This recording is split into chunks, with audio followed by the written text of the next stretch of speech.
وفاة بحار على متن مركب عماد في سواحل طنطان. تفاصيل الحادث المأساوي. مرحبا بكم في قناة بحر المغرب، حيث نقدم لكم كل جديد حول أخبار البحر والمجال البحري. في هذا الفيديو نشارك معكم تفاصيل حادث مأساوي وقع في سواحل طنطان، ونتحدث عن وفاة أحد البحارة أثناء رحلة صيد على متن مركب عماد للصيد الساحلي. الحادث وقع أثناء رحلة صيد قبالة سواحل طنطان، حيث كان المركب عماد في رحلة عادية لصيد الأسماك، وبينما كان طاقم المركب يواصل العمل اكتشفوا غياب أحد زملائهم البحارة في مكانه المعتاد.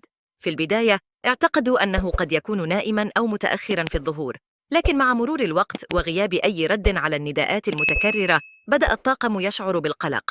وعند تفقد البحار كانت المفاجأة المأساوية، فقد وجد جثة هامدة دون أي إشارات للحياة. لم يكن هناك أي علامات أو أسباب واضحة للحادث، مما دفع طاقم المركب إلى اتخاذ قرار فوري بالعودة إلى ميناء الوطية لتسليم الجثة وإبلاغ السلطات المعنية. وبالفعل عند وصول المركب إلى الميناء كانت في استقباله مختلف السلطات المعنية، بما في ذلك السلطات البحرية والأمنية والدركية، وكذلك مصالح مندوبية الصيد البحري وقيادة الميناء. تم معاينة الجثة وإنجاز محاضر حول الحادث تمهيداً للتحقيقات اللازمة لمعرفة السبب الدقيق للوفاة.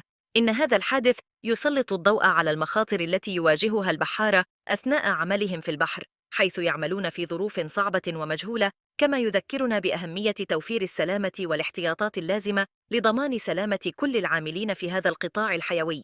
في هذه اللحظات الصعبة نتقدم بخالص التعازي لعائلة الفقيد، سائلين الله أن يتغمده برحمته وأن يسكنه فسيح جناته. إذا كنت من متابعي قناتنا بحر المغرب، نود أن نرحب بك مجدداً في مجتمعنا الذي يهتم بكل ما يتعلق بالبحر والصيد والمجالات البحرية.